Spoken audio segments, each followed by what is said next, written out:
Hello, a very good morning, students. Oh, sorry, it's a good afternoon. Today I'm going to teach about generalized anxiety disorder. ಅಂದ್ರೆ ಸಾಮಾನ್ಯೀಕೃತ ಆತಂಕದ ಕಾಯಿಲೆ. ಇದು anxiety based disorder ಅಲ್ಲೇ ಬರೋದು. Last ಕ್ಲಾಸಲ್ಲಿ ನಾವು phobic disorders ಬಗ್ಗೆ ನೋಡಿದೆವು. ಅಂಡ್ ಅಬ್ಸೆಸಿವ್ ಕಂಪಲ್ಸಿವ್ ಡಿಸಾರ್ಡರ್ ಪದೇ ಪದೇ ಬರುವಂತ ಆಲೋಚನೆ ಮತ್ತೆ ಪದೇ ಪದೇ ತೋರುವಂತ ವರ್ತನೆ. ಅಂದ್ರೆ obsessive compulsive disorder in the sense repeated thoughts and repeated behavior. And in this class we are seeing generalized anxiety disorder, ಸಾಮಾನ್ಯೀಕೃತ ಆತಂಕದ ಕಾಯಿಲೆ. So let's go first. I will share the screen now.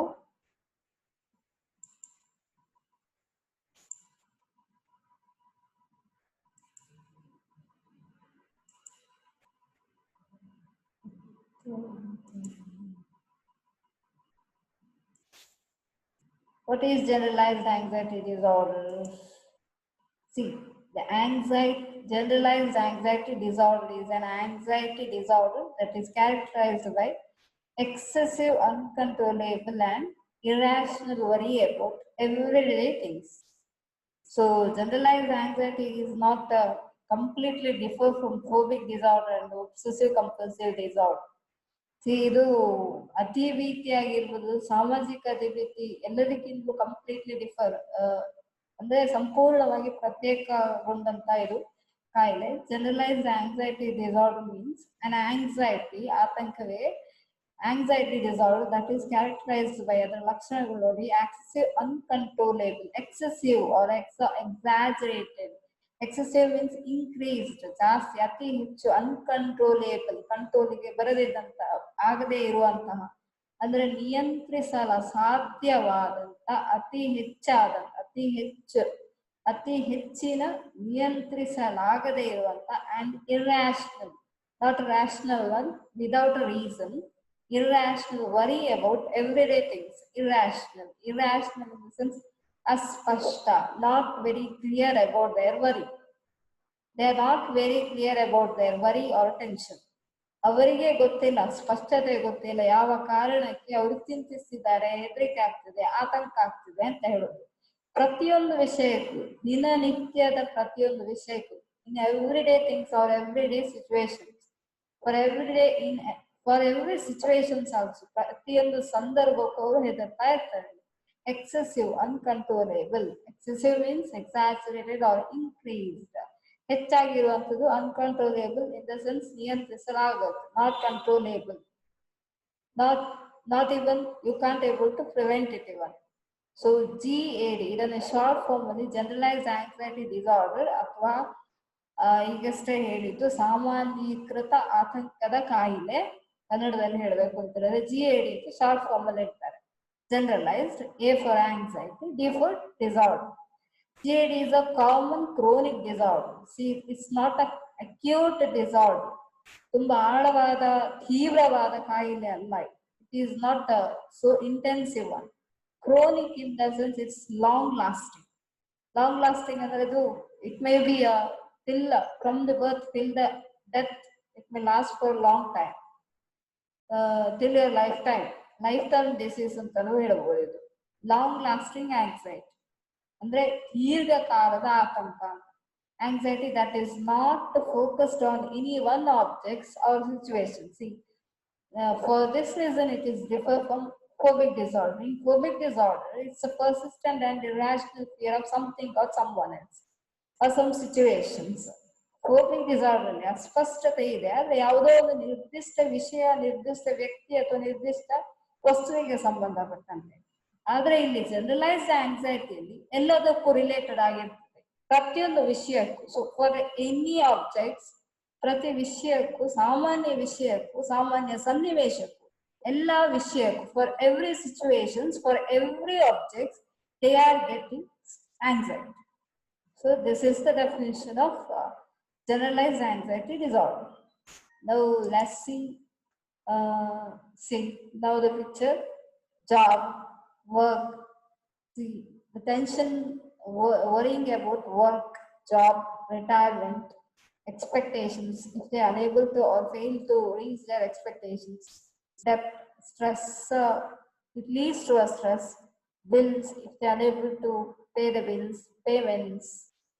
No time, excessive worry.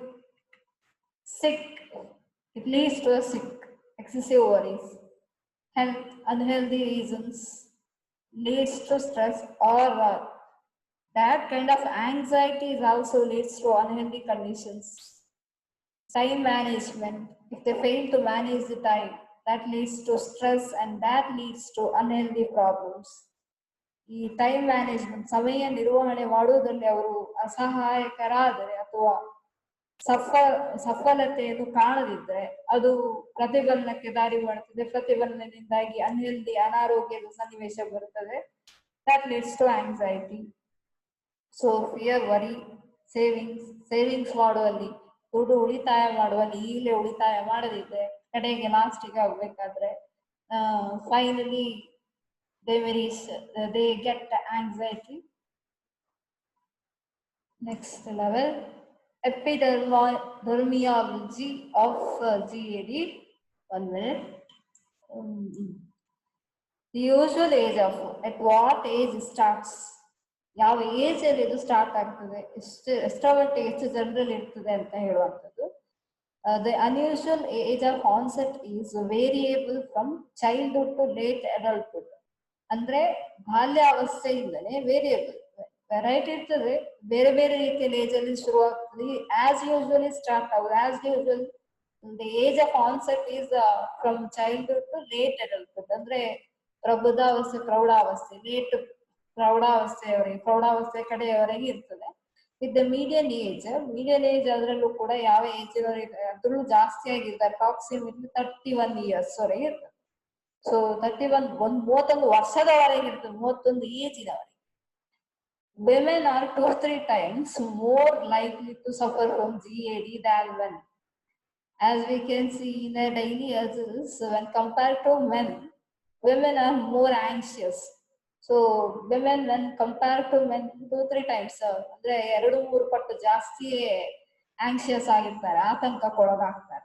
So GAD is also common in the elderly population. ಸ್ವಲ್ಪ age ಆದವರಲ್ಲೂ ಕೆಲವು ಸಲ ಕಂಡು ಬರುತ್ತದೆ.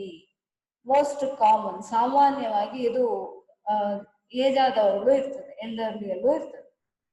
ಇನ್ನು next causes ಯಾವುದು ಅಂತ ನೋಡುವ. Causes for GAD or the generalized anxiety disorder. See the causes: genetics, brain chemistry. First I will see the genetics. From the more anxious parents, the genes passes from the parents to the child. So child carries the same genes.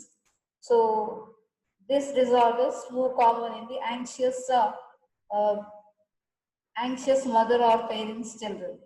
So ಇಂಥ ಕಾಯಿಲೆಗಳು ಯಾರಿಗೆಲ್ಲ ಆತಂಕದ ಕಾಯಿಲೆ ಅಥವಾ ಗಾಬರಿಯ ಕಾಯಿಲೆಯ ತಂದೆ ತಾಯಿಗಳಿರ್ತಾರೋ ಅಂತ ಅವರ ಮಕ್ಕಳಿಗೆ ಖಂಡಿತವಾಗಿ ಇಂಥ ರೋಗ ಬರ್ತದೆ, ಹೆಚ್ಚು ಕಡಿಮೆ ಬರ್ತದೆ. ಅಥವಾ maybe there is a first generation or second generation, ಅಜ್ಜ ಅಜ್ಜಿ ಇದ್ರು ಕೂಡ ಬರ್ತದೆ. Anxious grandpa or grandmother, from there also genes passes to the granddaughters or grand sun.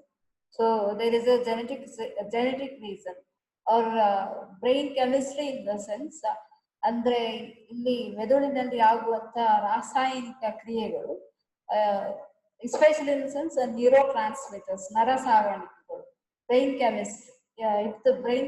If there is a imbalances in the brain chemical levels, that leads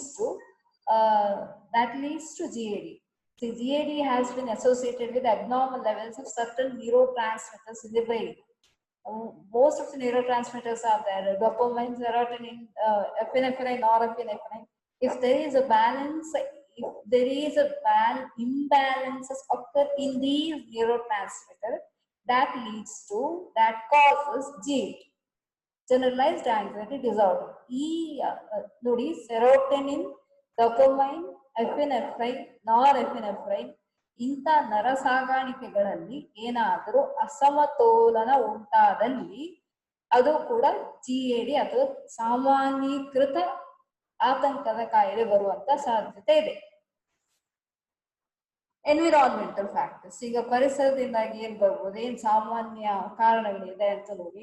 trauma R stressful events, ತುಂಬಾ ಪ್ರತಿಫಲನಕಾರಿ ಘಟನೆಗಳು, ಯಾವ್ದಾದ್ರು ಪ್ರತಿಫಲನಕಾರಿ ಘಟನೆಗಳು ಉಂಟಾದಲ್ಲಿ, for example abuse, ಯಾರಿಂದಾದ್ರೂ ದೂರ ತಳ್ಳಲ್ಪಟ್ಟಿದೆ, ಅಥವಾ substance abuse is also reason.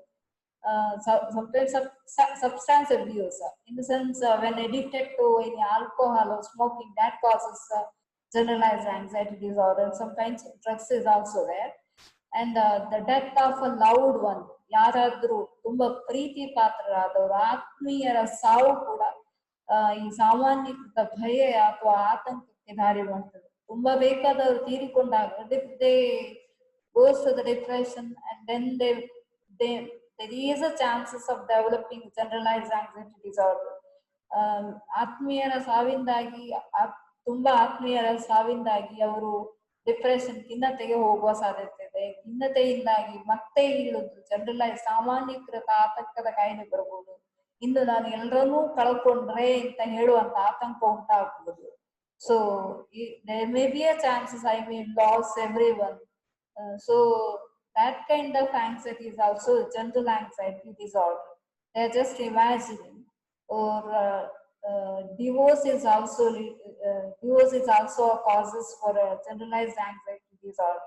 ವಿಚ್ಛೇದನ ಉಂಟಾದ್ರೆ ಯಾರಿಗೆ, if a single parent has to take care of the children, so that parent may develop a generalized anxiety disorder. How to look after these children, how can I carry, I mean by imagining the futures of the children, they may develop generalized anxiety disorder. ವಿಚ್ಛೇದನದಿಂದಾಗಿ ಒಂದು ವೇಳೆ single ಯಾರಾದ್ರೂ ಹೆತ್ತವರು ಯಾರಾದ್ರೂ ಒಬ್ಬರು ನೋಡ್ಕೊಳ್ಬೇಕಾಗ್ತದೆ. ಹೆಚ್ಚಾಗಿ ತಾಯಿಗೆ ಹೊಣೆ ಬೀಳ್ತದೆ. ಮಕ್ಕಳನ್ನು ಹೇಗೆ ನೋಡ್ಕೊಳ್ಳೋದು, ಇವರ ಫ್ಯೂಚರ್ ಏನು, ಇವರ ಭವಿಷ್ಯ ಏನು, ಅದನ್ನೇ ಕಲ್ಪನೆ ಮಾಡಿ by imagining that one generalised anxiety disorder ಆಗ್ತದೆ. ಅದನ್ನೇ ಇಮ್ಯಾಜಿನ್ ಮಾಡಿ ಮಾಡಿ ಖಿನ್ನತೆಗೆ ಹೋಗಿ that leads to depression, and that is a easy path to GAD, generalised anxiety disorder ಆಗ್ಬಹುದು. ಅದು ಸಾಮಾನ್ಯೀಕೃತ ಆತಂಕದ ಕಾಯಿಲೆಗೆ ದಾರಿ ಮಾಡಿ ಕೊಡ್ತದೆ. Changing jobs or schools may lead to GAD. ಕೆಲವು ಸಲ ಈ ಶಿಫ್ಟಿಂಗ್, ಟ್ರಾನ್ಸ್ಫರ್ ಆಗ್ತದೆ ತಂದೆ ತಾಯಿಗಳಿಗೆ. ಸೊ ಚೇಂಜಿಂಗ್ ಜಾಬ್ಸ್, ಒಂದು ಜಾಬ್ ಇಂದ ಇನ್ನೊಂದು ಜಾಬ್ಗೆ ಚೇಂಜ್ ಆಗ್ಬೇಕಾದ್ರೆ ಅಲ್ಲಿಯ by imagining the other colleagues' behavior, by imagining itself the other behaviors, or colleagues' behavior or superiors' behavior, or by imagining that rules and regulations of that office, ಅಲ್ಲಿಯ ಆ ಆಫೀಸಿನ ಆ ಕೆಲಸದ ನೀತಿ ನಿಯಮಗಳನ್ನು ಕಲ್ಪನೆ ಮಾಡಿಕೊಂಡೇ ಭಯ ಉಂಟಾಗುವಂತ ಸಾಧ್ಯತೆ ಇರ್ತದೆ. ಸೊ ಸ್ಕೂಲ್ಸ್ ಇದು ಅಷ್ಟೇ. most of the times when the parents get transfer, even students has to change their schools by imagining that teachers, that school or school's environment, newly coming friends or teacher, the children also develop general anxiety disorder. ಹೊಸದಾಗಿ ಹೋಗುವಂತ ಶಾಲೆಯಲ್ಲಿ ಇರುವಂತ ವಾತಾವರಣವನ್ನು ಕಲ್ಪಿಸಿಕೊಂಡೇ ಅವರಿಗೆ ಈ ತರದ ಸಮಸ್ಯೆಗಳು ಬರುವಂತದ್ದು ಸಾಮಾನ್ಯ. ನೆಕ್ಸ್ಟ್, ಯಾವ ರೀತಿಯಲ್ಲಿ ಡಯಾಗ್ನೋಸ್ ಮಾಡಬಹುದಂತ, ಕ್ಲಿನಿಕಲ್ ಫೀಚರ್ಸ್ ಅಂತ ಇದೆ. ಈ ರೋಗದ ಲಕ್ಷಣ, ಈ ರೋಗದ ಲಕ್ಷಣವನ್ನು ನೋಡಿ ಇದೇ ರೋಗ ಅಂತ ಹೇಗೆ ಹೇಳುದು, how can we diagnose this disorder as a GAD or a generalized anxiety disorder. ನಾವು ಈ ರೋಗವನ್ನು ನೋಡಿ ಸಾಮಾನ್ಯೀಕೃತ ಆತಂಕದ ಕಾಯಿಲೆ ಅಂತ ಹೇಗೆ ಹೇಳ್ಬೋದು.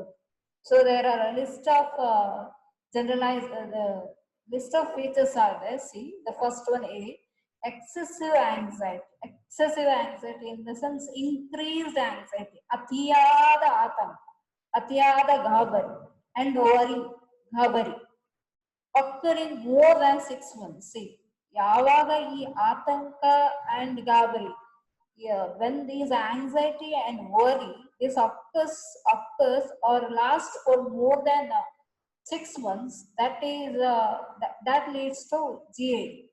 ಅದನ್ನು ನೋಡಿದ ಕೂಡ ಗೊತ್ತಾಗ್ತದೆ ಇದು ಸಾಮಾನ್ಯೀಕೃತ ಆತಂಕದ ಕಾಯಿಲೆ ಅಂತಾನೆ ಹೇಳಿ. ಯಾವಾಗ ಅತಿ ಹೆಚ್ಚಾದ ಎಕ್ಸೆಸಿವ್ ಆದಂತ, ಅತಿ ಹೆಚ್ಚು ಆದಂತ ಗಾಬರಿ ಅಥವಾ ಭಯ 6 ತಿಂಗಳಿಗೂ ಜಾಸ್ತಿ ಇರ್ತದೆ, ಆವಾಗ ಆ ಕಾಯಿಲೆನು ಜನರಲೈಸ್ ಆಂಗ್ಸೈಟಿ ಡಿಸಾರ್ಡರ್ ಅಂತ ಹೇಳ್ತಾರೆ. ಬರೀ ಅದು ಲಕ್ಷಣ ಮಾತ್ರ ಅಲ್ಲ, ಬೇರೆ ಲಕ್ಷಣನೂ ಇದೆ. There is other reasons, other clinical features also there. See, the person finds it difficult to control the worry. When the person finds too difficult to find, when the person fails to, ಯಾವಾಗ ಒಬ್ಬ ವ್ಯಕ್ತಿಗೆ ಅಸಮರ್ಥತೆ ಆಗ್ತದೆ control the worry, ಅವನ ಗಾಬರಿಯನ್ನು ಅವನಿಗೆ ನಿಯಂತ್ರಿಸಲಿಕ್ಕಾಗುವುದಿಲ್ಲ, when he unable to control his worry, that leads to GAD. ಅವನಿಗೆ control ಮಾಡ್ಲಿಕ್ಕೆ ಆಗುದಿಲ್ಲ ಅಂತಾದ್ರೆ, ಅವನಿಗೆ ನಿಯಂತ್ರಿಸ್ಲಿಕ್ಕೆ ಆಗುದಿಲ್ಲ ಅಂತಾದ್ರೆ ಅದು ಗಾಬರಿಗೆ ದಾರಿ ಮಾಡ್ತದೆ. ಇದು ಒಂದು ರೋಗದ ಲಕ್ಷಣ. ನೆಕ್ಸ್ಟ್ ಇದು third one. The anxiety and worry are associated with 3 of the following 6 symptoms. CLOD, ಗಾಬರಿ ಅಥವಾ ಆತಂಕ, worry are associated with 3 of the following 6 symptoms. 6 ಲಕ್ಷಣಗಳನ್ನು ಹೊಂದಿವೆ. ಈ ಗಾಬರಿ ಮತ್ತು ಆತಂಕ ಒಟ್ಟಿಗೆ ಇದರಲ್ಲಿ 6 ಲಕ್ಷಣಗಳಲ್ಲಿ ಯಾವುದಾದ್ರೂ 3 ಇದ್ರೆ ಅದನ್ನು GAD ಅಂತ ಕ್ಲಾಸಿಫೈ ಮಾಡಬಹುದು. If out of these 6 characteristics, if any 3 of this happens, then it is classified or diagnosed as GAD. ಅದರಲ್ಲಿ 3 ಉಂಟು ಅಂತಾದ್ರೆ ಅದನ್ನು GAD ಅಂತ ಹೇಳ್ಬೋದು, ಅಂದ್ರೆ generalised anxiety disorder.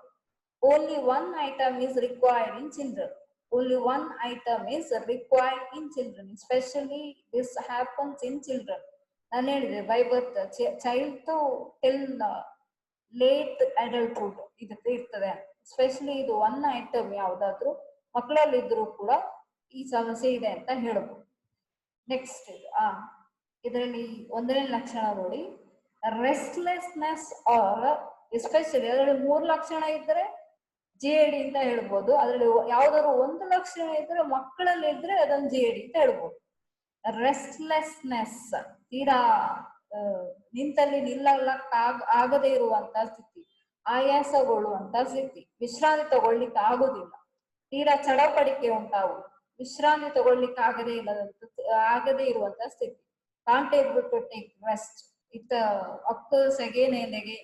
That thoughts occurs again and again. That they imagines that situation again and again. So that leads to GAD. Or feeling keyed up. Adanne yochane madudu. Feeling again and again, or feeling that situations again and again. That situation leads to GAD, or that is one symptoms of GAD. Restlessness, ವಿಶ್ರಾಂತಿದಾಯಕವಲ್ಲದ ಸ್ಥಿತಿ, ಅಥವಾ ಯಾವುದಾದ್ರೂ ಒಂದು ಯೋಚನೆಯ ಬಗ್ಗೆ ಮತ್ತೆ ಮತ್ತೆ ಯೋಚನೆ ಮಾಡ್ತಾ ಇರೋದು. ಆರ್ ಬೀಯಿಂಗ್ ಈಸಿಲಿ ಫಟೀಗ್ಡ್, ಆಯಾಸಗೊಳ್ಳುವಂತ ಸ್ಥಿತಿ. ಯಾವ್ದಾದ್ರು ಒಂದು ಕೆಲಸ ಮಾಡಿದ್ರೆ ಆಯ್ತು ಅವರಿಗೆ, not only physical fatigue but also mental fatigue. ಬರೀ ಭೌತಿಕವಾಗಿ ದೈಹಿಕ ಆಯಾಸ ಅಲ್ಲ, ಬಟ್ ಆಲ್ಸೋ ಮೆಂಟಲ್ ಫಟೀಗ್, ಮಾನಸಿಕ ಆಯಾಸ ಕೂಡ ಆಗ್ತದೆ ಇದರಿಂದಾಗಿ. So this is also this is a symptom of GAD. Being easily fatigued, ತೀರಾ ಬೇಗ ಸುಸ್ತಾಗುವಂಥದ್ದು. ಯಾಕೆಂತಂದ್ರೆ ಬಿಕಾಸ್ ಆಫ್ ಎಕ್ಸೆಸಿವ್ ವರಿ, ಅತಿಯಾದ ಗಾಬರಿಯಿಂದ ಇದು ಉಂಟಾಗುವುದು. ಸೊ ಇರಿಟೇಬಿಲಿಟಿ, ಕಿರಿಕಿರಿ, mental irritations, feeling irritations. If somebody says anything else, just saying stop, just shut up, ಅಷ್ಟು ಹೇಳಿ ಬಿಡ್ತೇವೆ. ನಂಗೆ ಎಲ್ಲ ಕೇಳಲಿಕ್ಕೆ ಆಗುದಿಲ್ಲ ಅಂತೇಳಿ. ಸಣ್ಣ ವಿಷಯ ಏನಾದ್ರು ಮ್ಯೂಸಿಕ್ ಇದು just while hearing the music also feeling irritations, while unable to concentrate anything else. That irritability is a feature, is a symptom. Next one is a muscle tensions ಅಂತ ಹೇಳಿದ್ರೆ ಸ್ನಾಯುಗಳ ಸೆಳೆತ ಅಂತ. There is maybe a muscle tension because of excessive worry itself. ಅತಿಯಾದ ಗಾಬರಿಯಿಂದಾಗಿ ಆಗುವುದು muscle tension. Sometimes a headache or any kinds of leg pains or back pains. These are all. ಬೆನ್ನು ನೋವಾಗುವಂಥದ್ದು, ಕಾಲು ನೋವಾಗುವಂಥದ್ದು, ತಲೆನೋವಾಗುವಂಥದ್ದು, difficulty falling or staying asleep or restless, unsatisfying sleep. Difficulty in falling asleep. Initially difficult to fall in sleep. ನಿದ್ದೆಗೆ ಜಾರ್ಲಿಕ್ಕೆ ತುಂಬಾ ಕಷ್ಟ ಆಗ್ತದೆ, ಯೋಚನೆ ಬರ್ತಾ ಇರ್ತದೆ, ನಿದ್ದೆ ಮಾಡ್ಲಿಕ್ಕೂ ಆಗುದಿಲ್ಲ. R staying asleep, or they will get sleep disturbances in between. They wake up again and again. In between they may wake up again and again. ಅಥವಾ ನಿದ್ದೆಯಿಂದ ಪದೇ ಪದೇ ಏಳುವಂಥದ್ದು, ಎಚ್ಚರ ಆಗುವುದು ಆಗಾಗ ಆಗಾಗ ಸಮಸ್ಯೆ ಉಂಟು ಮಾಡ್ತದೆ. Or restless unsatisfying sleep. Restless ಅಂದ್ರೆ ವಿಶ್ರಾಂತಿ ಇಲ್ಲದ, ಸಮಾಧಾನವಿಲ್ಲದ ನಿದ್ದೆ ಬರುವುದು, ಆಗಾಗ ಎಚ್ಚರಿಕೆ ಆಗುವಂಥದ್ದು. Restless unsatisfying sleep, not getting satisfaction from the sleeps. ನಿದ್ದೆಯಿಂದಾಗಿ ಸಮಾಧಾನ ಸಿಗುವುದಿಲ್ಲ, ನಿದ್ರೆ ಇಲ್ಲದ. ಇದನ್ನ difficulty in concentrating or the mind going blank.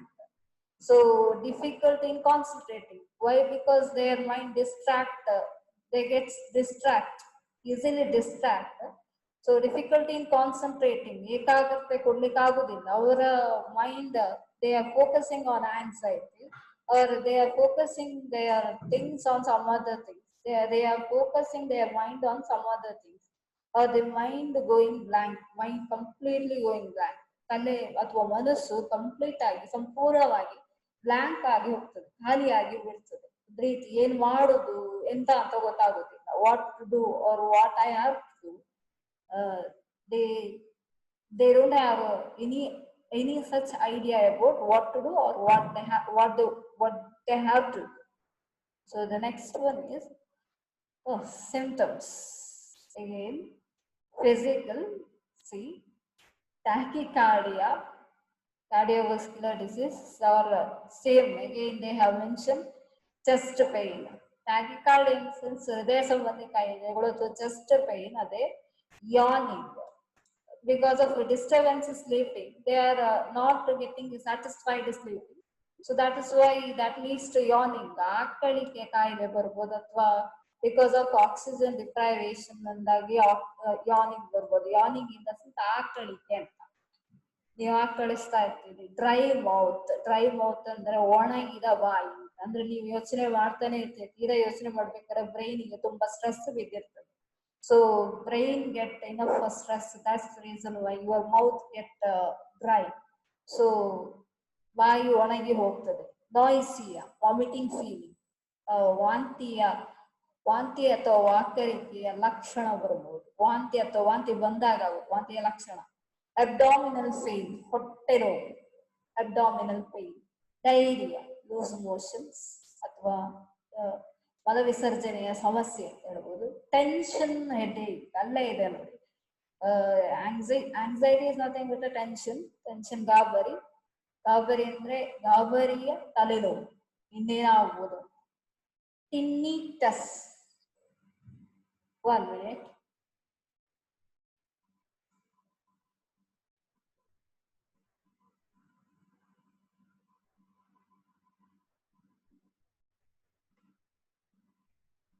Tinnitus is often described as a ringing in the ears, a sound like roaring, clicking, buzzing.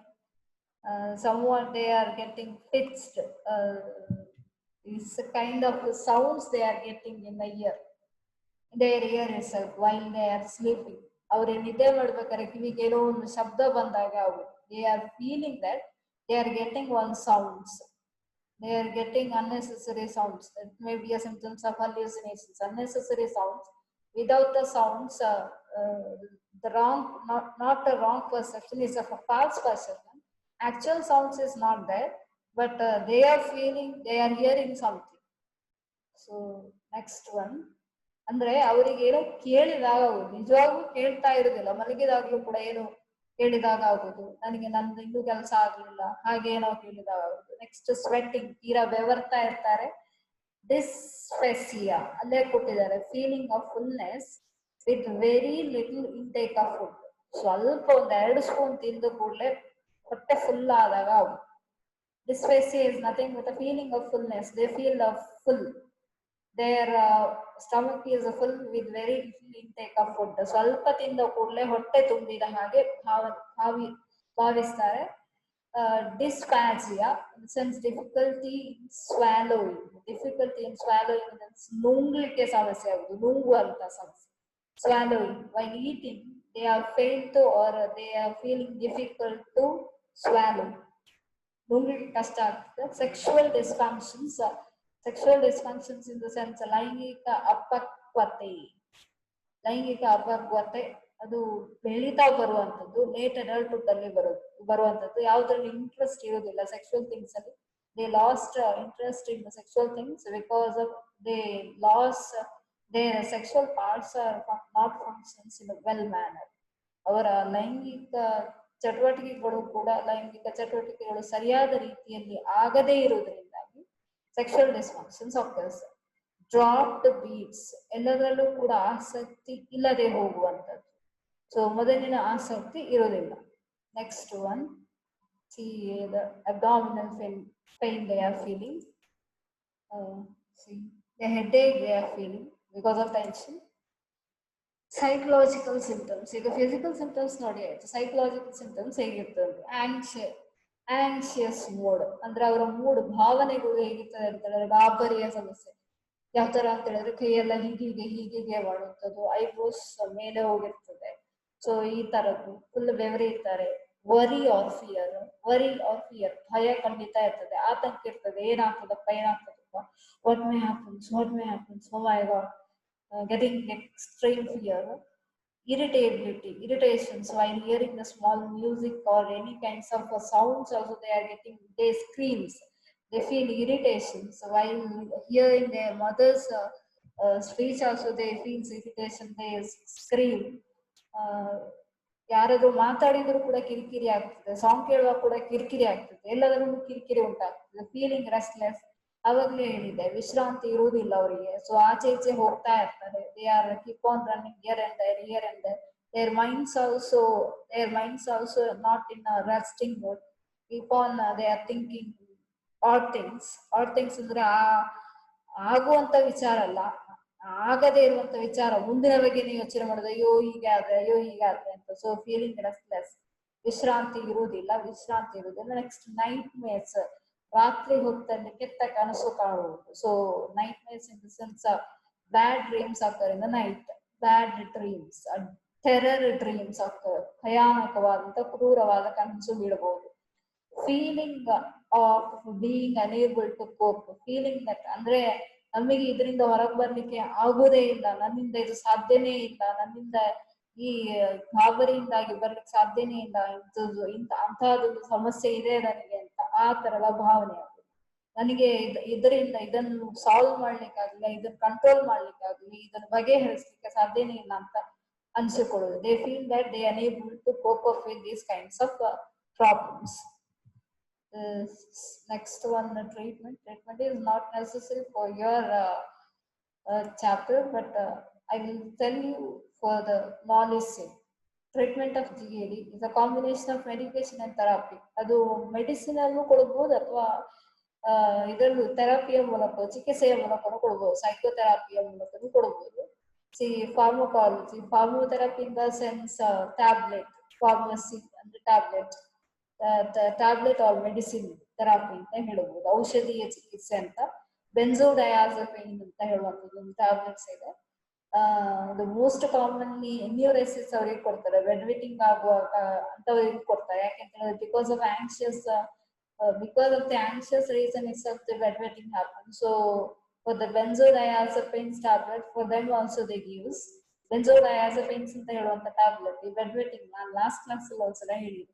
ಎನ್ಯೂರೆಸಿಸ್ problem, ಈ pant ಒದ್ದೆ ಮಾಡ್ಕೊಳ್ಳುವಂತ ಹೆದರಿಕೆಯಿಂದಾಗಿ ಮಾಡ್ಕೊಳ್ತಾರಲ್ಲ ಅಂತ ಸಮಸ್ಯೆ ಇರೋರಿಗೆ, ಸಾಮಾನ್ಯವಾಗಿ ಹೆದರಿಕೆ ಇರುವಂತ ಎಲ್ಲಾ ಸಮಸ್ಯೆಗಳಿಗೆ ಬೆನ್ಸೋಡಯಾಜಪೈನ್ ಟ್ಯಾಬ್ಲೆಟ್ ಕೊಡ್ತಾರೆ. Those who get anxious, for those anxious problems, usually psychiatrist, not a psychologist, prescribes benzodiazepines tablets. Especially benzodiazepines ಅಲ್ಲಿ ಬೇರೆ ಟ್ಯಾಬ್ಲೆಟ್ಸ್ ಇದೆ. Benzodiazepines includes Librium, Valium and Ativan. Valium is one of the sleepy tablet. In anxious people sleep, there is a main problem is they are not getting enough sleep. To get enough sleep, they are giving Valium tablet. So antidepressants in the sense, see, I have already told, because of the depressions they are getting anxious, for they are giving antidepressants. And ಖಿನ್ನತೆಗೆ ಒಳಗಾಗದಂತ tablet ಕೊಡ್ತಾರೆ. That is such tablets are Paxil, Prozac and Zoloft. Paxil ಅದಷ್ಟೊಂದು ಬೇಕಾಗಿಲ್ಲ ನಮಗೆ. I will tell you the psychotherapy treatment. Psychotherapy treatment is cognitive behavior therapy. Cognitive in the sense ಸಂಜ್ಞಾನಾತ್ಮಕ ವರ್ತನಾ ಚಿಕಿತ್ಸೆ is developed by Barron. Cognitive behavior therapy. Sorry. CBT is a psychological method of treatment for GAD. CBT ಅಂತ ಹೇಳುವಂಥದ್ದು ಅಂದ್ರೆ short form ಅಲ್ಲಿ ಕೊಟ್ಟಿದ್ದಾರೆ. ನಾನು ಹೇಳಿದೆ ಸಂಜ್ಞಾನಾತ್ಮಕ ವರ್ತನಾ ಚಿಕಿತ್ಸೆ cognitive behaviour therapy especially psychological method. ಇದು ಮನೋವೈಜ್ಞಾನಿಕ ವಿಧಾನ. Treatment for GAD. ಇದು ಈ ಟ್ರೀಟ್ಮೆಂಟ್ ಮನೋವೈಜ್ಞಾನಿಕ ಚಿಕಿತ್ಸಾ ವಿಧಾನ ಎಸ್ಪೆಷಲಿ ಕೊಡುವಂಥದ್ದು GAD. ಎಲ್ಲದಕ್ಕೂ ಕೊಡ್ತಾರೆ, ಅದರಲ್ಲೂ GAD ಕೊಡ್ತಾರೆ. ಆಂಕ್ಷಿಯಸ್ ಡಿಸಾರ್ಡರ್ ಜಾಸ್ತಿ ಕೊಡೋದು, generalised anxiety disorder, which involves therapist working with the patient to understand how thoughts and feelings influence behavior. How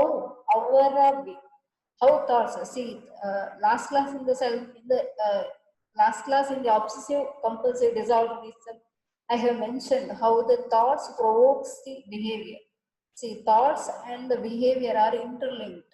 ಆಲೋಚನೆ ಮತ್ತು ನಿಮ್ಮ ವರ್ತನೆ ಎರಡಕ್ಕೂ ಸಂಬಂಧ ಇದೆ. ನಿಮ್ಮ ಆಲೋಚನೆಯಿಂದಾಗಿ ನಿಮ್ಮ ವರ್ತನೆ ಬರುತ್ತೆ.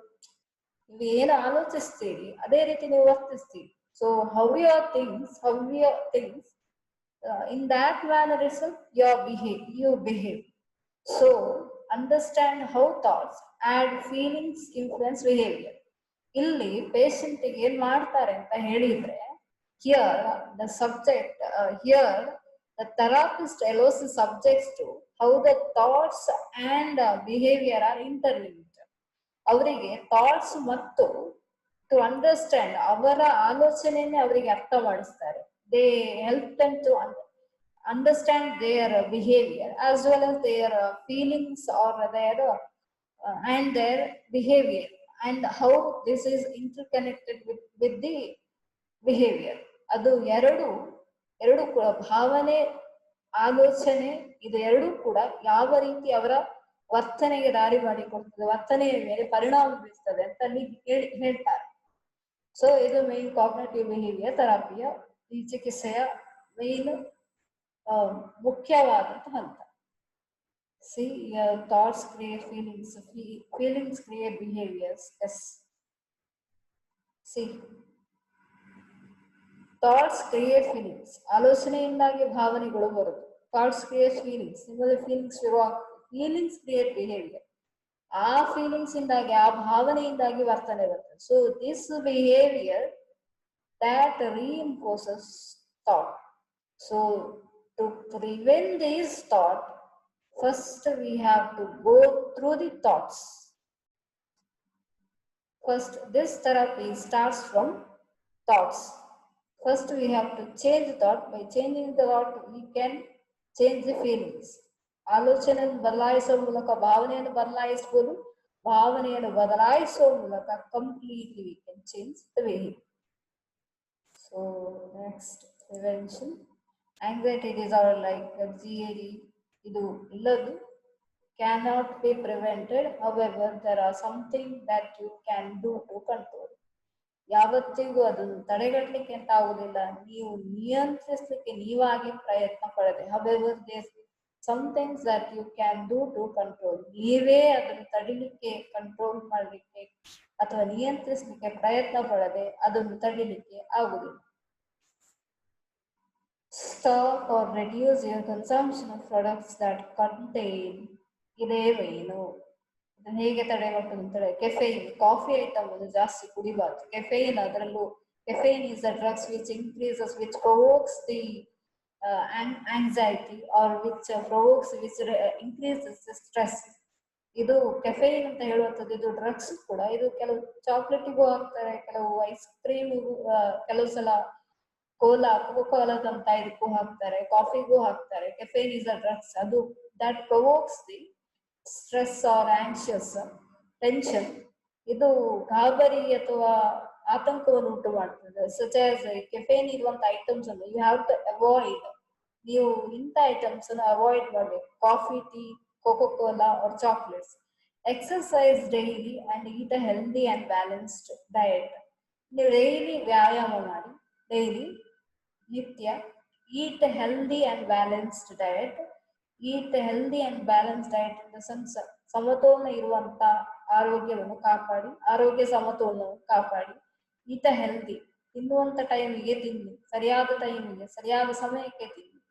Practice stress management techniques. ಕೆಲವೊಂದೊಂದು ಪ್ರತಿಯೊಂದು ನಿರ್ವಹಣಾ ತಂತ್ರಗಳು ಅಂತಿದೆ, stress management techniques such as yoga, relaxation techniques, especially JPMR, Jacobson's progressive muscular relaxation techniques. Last time, the resource person Vimasa Jain madam has done this relaxation techniques. And one more is a meditation. Meditation, dhyana madi just to complete your, it reduces your anxiety or tension. So support after traumatic and disturbing experiences. So if you will get enough support from your friends and family after traumatic or disturbing experiences, ನಿಮಗೆ family, ಮನೆಯವರಿಂದ ಅಥವಾ ನಿಮ್ಮ friends ಇಂದ ಒಂದಷ್ಟು ನಿಮಗೆ ಬೆಂಬಲ ಸಿಗ್ತದೆ ಅಂತ ಆದ್ರೆ, ಯಾವುದೇ ಒಂದು ಘಟನೆಯನ್ನು ಎದುರಿಸಬೇಕಾದ್ರೆ, ಯಾವುದೋ ಒಂದು ಆಘಾತಕಾರಿ ಘಟನೆ ಆಯ್ತು, unpleasant things happen, soon after that you will get support, enough support from your parents. ನಿಮ್ಗೆ ಅಂತ ಘಟನೆಯ ನಂತರ ಏನಾದ್ರು ನಿಮ್ಗೆ ಬೆಂಬಲ ಸಿಕ್ಕಿತು ಅಂತ ಆದ್ರೆ, ನಿಮಗೆ ಆದಷ್ಟು ನಿಮ್ಮ ಮನೆಯವರಿಂದ, ಸಹೋದ್ಯೋಗಿಗಳಿಂದ, ಮಿತ್ರರಿಂದ ಬೆಂಬಲ ಸಿಕ್ಕಿತ್ತು ಅಂತ ಹೇಳಿದ್ರೆ ನಿಮಗೆ ಗಾಬರಿಯ ಸಮಸ್ಯೆ ಆಗುದು. So from here itself I will stop my screen sharing. So if you have a doubt, I will share it in your WhatsApp group. Then please mention your doubts in the WhatsApp group itself. Thank you.